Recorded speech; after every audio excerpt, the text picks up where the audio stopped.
Hi there, this is Talia the dietitian, and today I am covering a topic that a number of people have asked me about, and that is what to do when your child regresses and they want you to feed them again. Now, the first thing that I ask parents when they tell me that is, do you have a new sibling, a new baby, or has there been a major change? Something like that. And most of the time they say yes. So that's what I'd like to focus on today. I've got 5 tips for you to really help you. They're tips and a kind of a guide for how to navigate this time, because I know it's really tough for you, especially if it is a new baby, which it likely is. You're busy, you're tired. If you're nursing, well, whether you're nursing or not, you have a baby attached to you a lot, and then you have this older child who wants your attention as well. So I know it's really tough. So let me just start with that. And know that it's very appropriate that they are doing this. That's the other thing I wanted to say before we really get into it. Okay, so the first thing to know here is that it will pass. And here are some things that you can do to help it pass in a way that isn't going to aggravate you or them and make meal times more of a struggle for you, because what they want is to be fed. So know it will pass, and avoid shaming. There are lots of parents that I hear saying things like, "Oh, you're a big boy, you can feed yourself, don't worry," or feed yourself with your big boy spoon. That's very dismissive, and it doesn't make them feel. It makes them feel like what they want is not okay, and we'll get more into that in a second. So avoid saying statements that are shaming statements. Anything like, or completely dismissive, like, "Nope, feed yourself," or "I'm not feeding you." That's going to make it worse and harder for them to get over what's going on for them.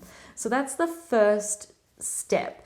The next step is to indulge them a little bit on this. So give them the experience that they want. They want you to feed them. This is their way of, wanting to connect with you. And you can even, when you're doing that, you're obviously not going to feed them for the whole meal, but what you could do is, if they ask you, if you are busy or you're doing something with the baby, you could just say, I know you want me to do that. Just give me a second. I will do that.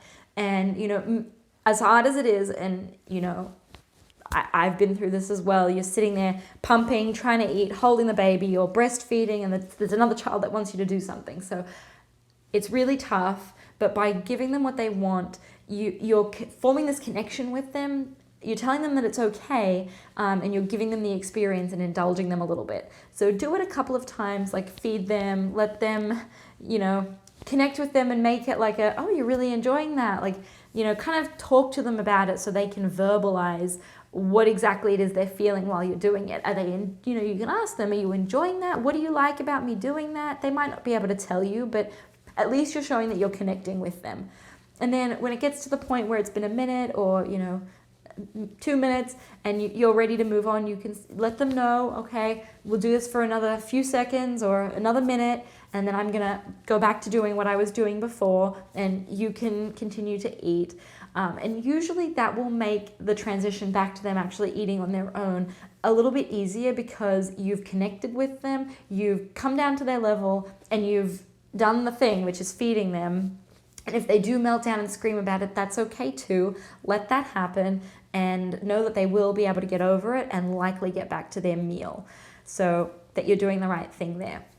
The next step is with the indulging, to verbalize that you accept that they're asking for you to do that. So, saying, if you're sitting at the table and you're breastfeeding or bottle feeding the baby, or even if you're with the baby and they're starting to eat food and you are spoon feeding them, you can say something like, "Oh, you see that I'm feeding your brother or your sister, and you'd really like me to do that with you."